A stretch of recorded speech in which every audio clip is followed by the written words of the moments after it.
Well, hello again. Now, I think we can forget about Ben Emlyn Jones and Miles Johnson's science fiction claptrap for a bit, and have a look at something a little bit more interesting.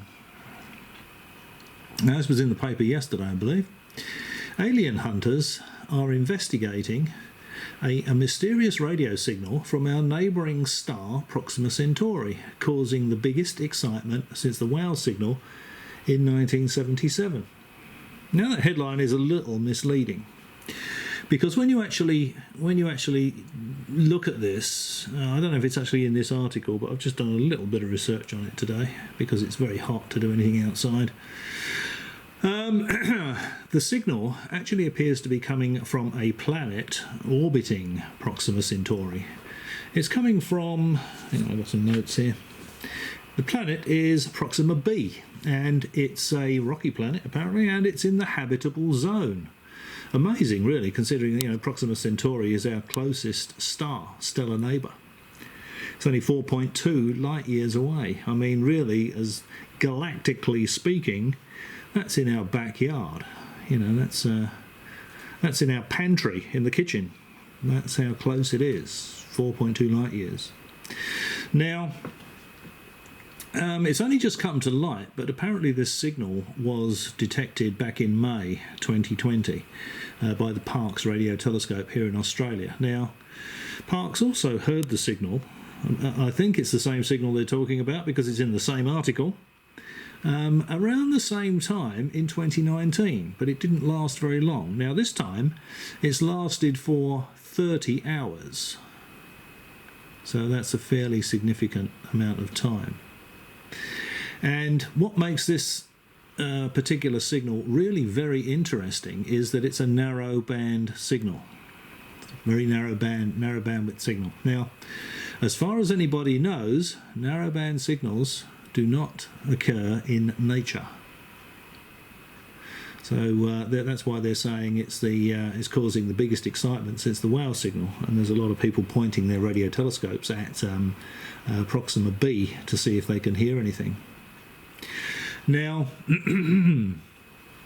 unfortunately, there's no information about whether or not the signal contained modulation, because that would be the Holy Grail. I mean, narrowband signal is causing an awful lot of excitement. It's the first narrowband signal they've seen, apart from the WOW signal.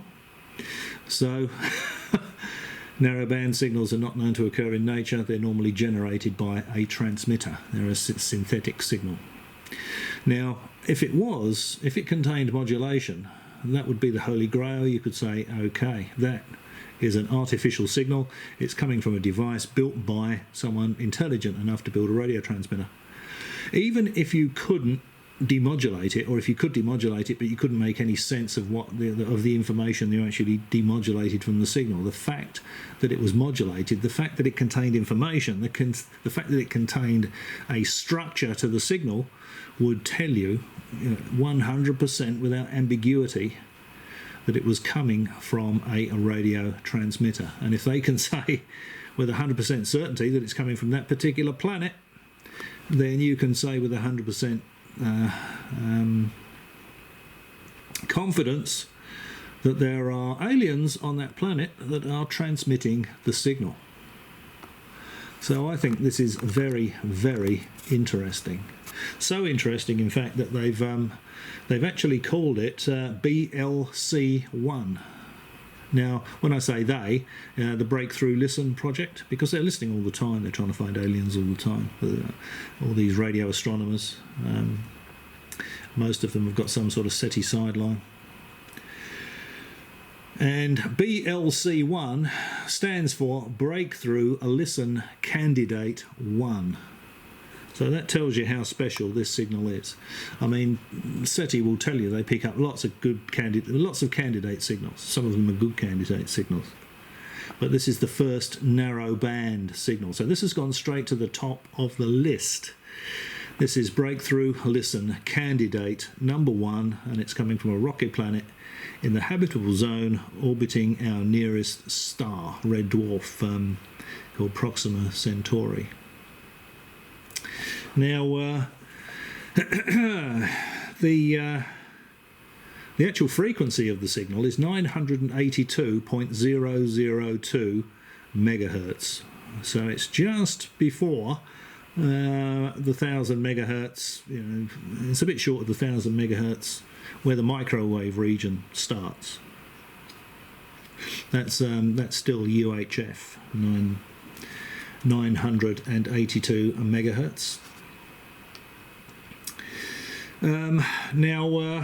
Actually, yeah, while we're on that subject, I'll just show you the Australian radio spectrum. There you go, there it is. So you can see UHF starts at 300 megs. It's going up here and up here and up here and up here. There's 960 megs, and if I move it over, we can go up into the microwave region, which starts at 1000 megahertz. So when you get these people, these self-proclaimed experts that are telling you that frequencies around 300 megahertz or 800 megahertz or 400 megahertz, the Tetra radio system used by the police, we'll kill them. It's microwave. It's a microwave weapon. And I'm sure you can guess who I'm talking about. They're talking out of their pimply backsides, and it just shows it shows anybody that knows anything about it that they know nothing whatsoever about it. Of course, you get a lot of conspiracy clowns will follow them because they don't know anything about it. They don't know any better. They don't know what they say is any more accurate than what I say. They're not in a position to be able to tell. And this is one of the reasons I said the other day that some people need protecting from themselves. They really have no idea what it's all about. So let's just have a look at this. So there's 960. You can see there 960 megahertz. That's my deluxe pencil. So there's 960 megahertz about there, up to 1.164 gigahertz. So it's 1,164 megahertz. And what these two colours, if you actually look at the key for the chart, what it shows you is that these two colours are dedicated for a radio navigation. Now, I would think that people at Parkes Radio Telescope, if they've had access to a signal for 30 hours, they're going to be able to say for sure and certain whether it's coming from outer space, pretty much where it's coming from in outer space, and they're certainly going to be able to rule out any terrestrial interference fairly quickly. Now, I can't find any information on whether or not they called around to get some other radio telescopes to have a look at that, which is a bit strange. You would think that would be part of the information that's been provided about this detection. They would say, well, it was picked up by Parkes and it was checked by Goldstone or whatever, but there's none of that sort of information. And it's also taken, 7 months to come to light, which is, again, just a little bit odd. But anyway, so I just did this little graphic. As you can see, it's extremely professional. I don't do anything by halves. Actually, let's just get a better background for that, I think, so you can actually see what I've scribbled down.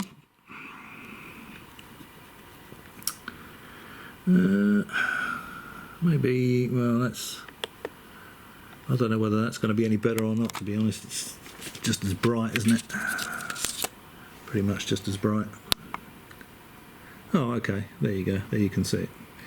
Okay, so you've probably heard people talking about the radio astronomy waterhole, okay?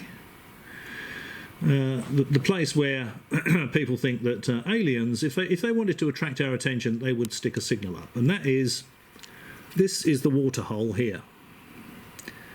So this is the hydrogen line. So this is the radio spectrum, okay? This is microwaves. Microwaves start about there, about 1,000 megahertz, go up here.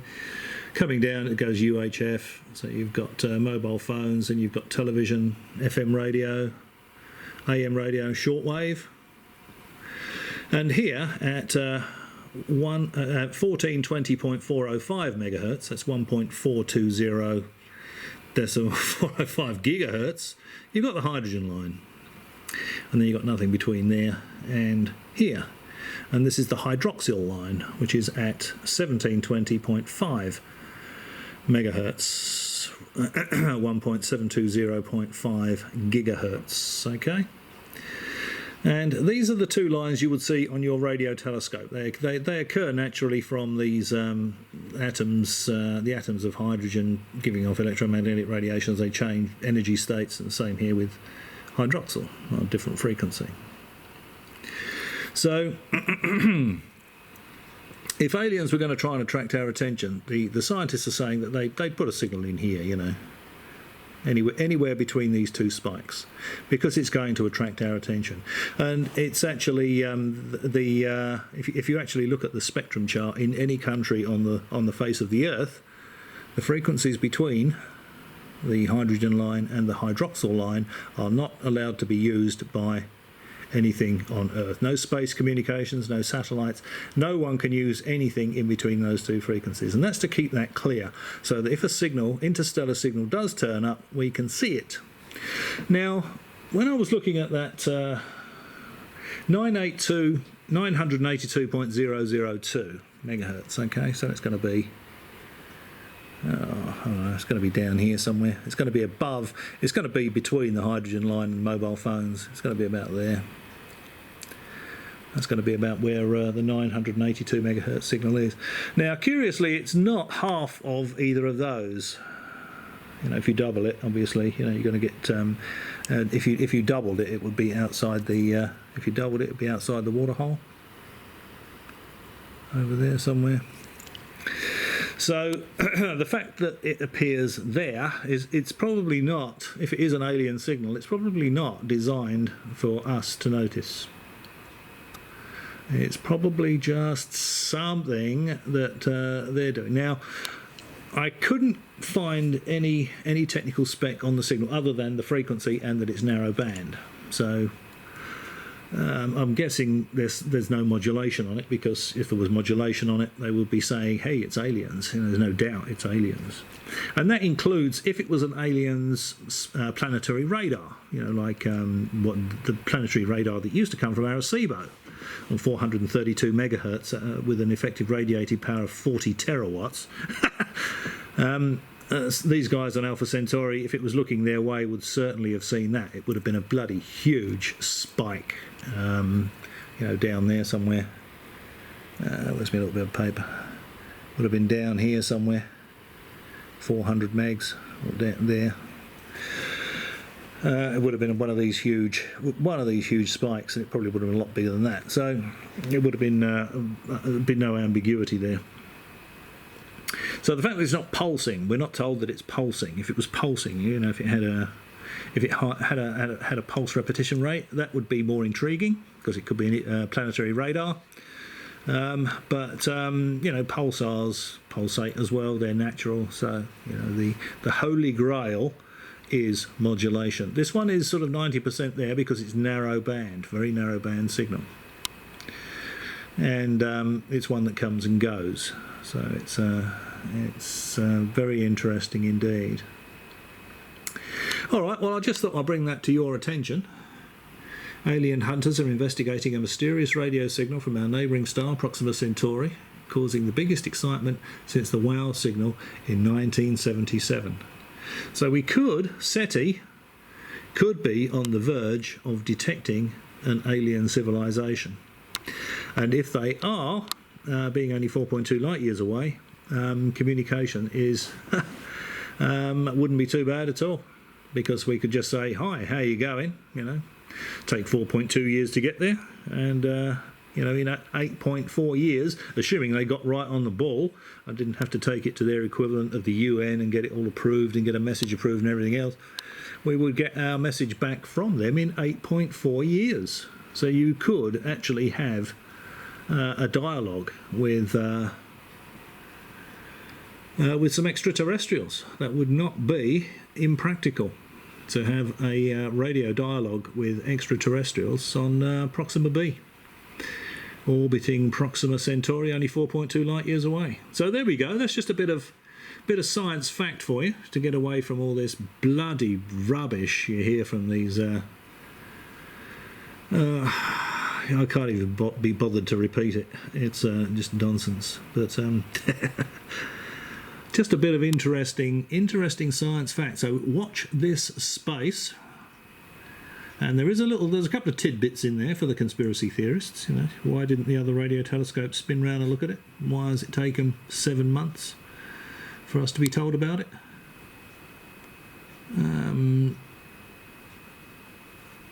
8 months maybe. So there's a little bit in there for the conspiracy theorists, but interesting stuff. Hope you found it. I hope you found it well, interesting. Thanks for watching. Perhaps I'll catch you again. I'll leave a link to the article below.